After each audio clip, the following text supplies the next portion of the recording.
So the three superpowers in this world are all present in Sudan. Why are they in Sudan?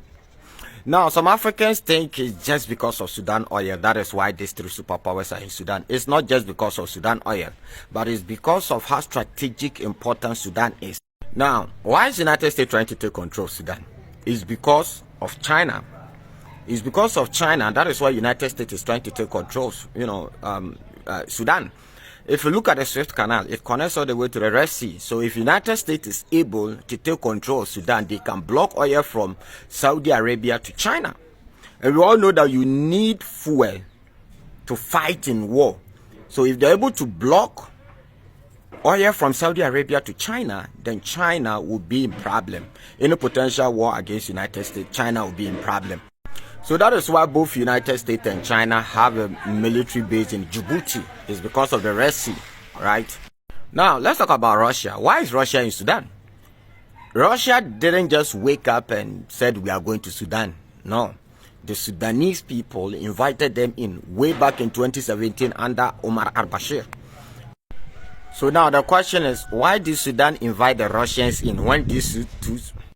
So the question is, why did Sudan invite the Russians in? They invited the Russians in because if they allow United States to take control of the Red Sea, United States will weaponize the Red Sea, which will be very dangerous for Sudan's survival because of their oil. The question is, can Sudan trust the Russians? Note, this is not the first time that Sudan is working with the Russians.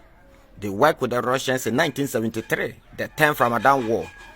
So Russia helped Sudan, Egypt and Iran to take back Sinai from America and Israel. So this is not the first time they are working. So I can say yes, looking at history, they can trust them. So what is Russia's interest? Now, if Russia also allow United States to take control of the Red Sea, United States will also weaponize the Red Sea. So it will be very difficult for Russia to export some of their oil to some parts of the world because of the Suez Canal. So they are also preventing that because of their own country.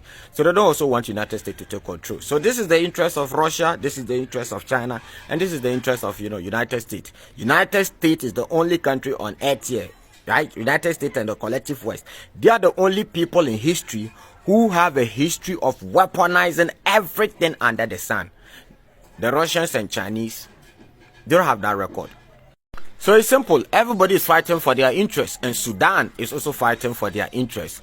So nobody should open his mouth in Africa here and attack Sudan for working with the Russians, because we all failed Sudan way back in 1973. We failed to support them. Thank you.